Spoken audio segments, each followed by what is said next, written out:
శ్రీవల్లిని ఇక్కడి నుంచి తీసుకువెళ్ళేది శాశ్వతంగా ఈ లోకం నుండి పంపించటానికే అని పాపారాయుడు మనసులో అనుకుంటూ చాలా చాలా సంతోషపడుతూ ఉంటాడు.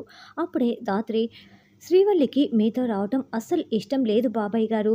కాబట్టి మీరు తీసుకువెళ్ళను అవసరం లేదు. శ్రీవల్లి ఏది ఏమైనా సరే ఇక్కడే ఉంటుంది అని ధాత్రి చెప్తుంటే, లేదు లేదు ఆ ఎమ్మి నాతో రావాల్సిందే.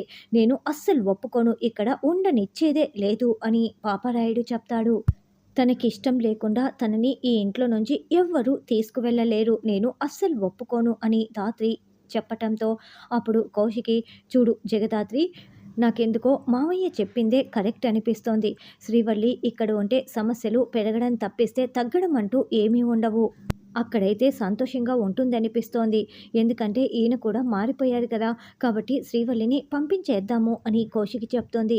యెస్! ఇదే కదా కావాల్సింది అని నిషి యువరాజ్ చాలా చాలా సంతోషపడుతూ ఉంటే, ఈ అమ్మి పీడ విరగడ్ అయిపోతుంది. ఇప్పుడు అన్న దీని ప్రాణాలు తీసేస్తాడు. ఇక మనం సంతోషంగా ఉండొచ్చు అని వైజయంతి మనసులో అనుకుంటూ ఉంటుంది. ఇదే అదునుగా తీసుకున్న పాపారాయుడు, అమ్మి శ్రీవల్లి రా అంటూ చేయి పట్టి లాగుతూ ఉంటాడు. వద్దు, నేను మీతో రాను. నాకు అస్సలు ఇష్టం లేదు. వదిన, నన్ను తీసుకువెళ్ళొద్దని చెప్పు వదిన, ప్లీజ్ వదిన అని శ్రీవల్లి ఏడుస్తూ ఉంటుంది. నాతో రావాల్సిందే అని చెప్తున్నా కదా, ఎన్నిసార్లు చెప్పాలి నీకు, రా అంటూ పాపారాయుడు లాక్కొని గుమ్మం వరకు కూడా వెళ్తూ ఉంటాడు. అప్పటి వరకు కౌశికి అడ్డు చెప్పలేని ధాత్రి ఇక ఆలోచిస్తూ ఉంటుంది.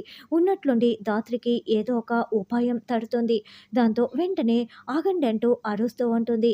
మరి ధాత్రి ఏ విధంగా అడ్డుపడుతుంది, లేకుంటే శ్రీవల్లిని తీసుకువెళ్ళి హత్య ప్రయత్నం చేస్తాడా అనేది రానున్న ఎపిసోడ్లో తెలుసుకుందాం.